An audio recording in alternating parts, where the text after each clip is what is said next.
ગોંડલમાં પાટીદાર યુવકનું માર મારવાના મુદ્દે રાજકારણ ગરમાયું છે ત્યારે પાટીદાર આગેવાન રાજુ સખિયાએ જોરદાર પ્રહાર કર્યો છે। તેમણે કહ્યું છે કે ધર્મેશ બુટાણીએ આ મુદ્દે સાચી વાત કરી છે। ગોંડલ તાલુકાના 5 પાટીદાર આગેવાનોના કારણે આ સ્થિતિ છે। આગેવાનોની મહત્વાકાંક્ષાને કારણે આ સ્થિતિ છે। ગોંડલમાં પાટીદાર સમાજના વસ્તી 80%ની છે। આશીષ કુંજડિયાને માર મરાયો ત્યારે પણ ચૂપ હતા। અમારી એક જ માંગ છે કે બની બેઠેલા આગેવાનોને સમાજ ઓળખે। રાજુ સખિયાએ આવા પાટીદાર આગેવાનોના નામ પણ આપ્યા છે। અશોક પીપળિયા, અલ્પેશ ઢોલરિયાના નામ આપ્યા છે। ધનસુખ નંદાણીયા અને રસિક મારકણાના પણ નામ આપ્યા છે।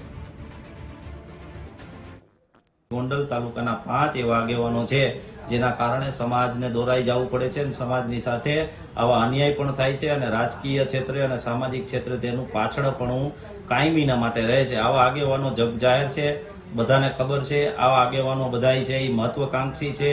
આ આગેવાનો છે એ ગેરકાનૂની બિલ્ડિંગો ઊભી કરવા, ગેરકાનૂની જગ્યાઓ પડાવવા, ખાદ્ય પદાર્થોમાં ભેળસેળ કરવા વગેરેના કામો કરવાના કામ સાથે જોડાયેલા છે। એટલા માટે માત્ર આ જયરાજસિંહને સમર્પિત છે અને જયરાજસિંહના પ્રોટેક્શન હેઠળ આ લોકો એના રોટલા શેકે છે। એટલે સમાજની આ હાલત છે।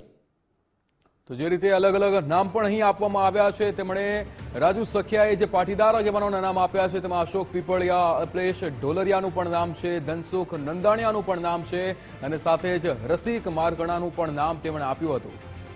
તેમણે કહ્યું કે ધર્મેશ બુટાણીએ જે આ મુદ્દે વાત કરી હતી તે વાત સાચી હતી।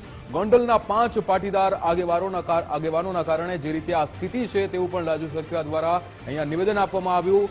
આગેવાનોની મહત્વાકાંક્ષાના કારણે આ સ્થિતિ ઊભી થઈ છે।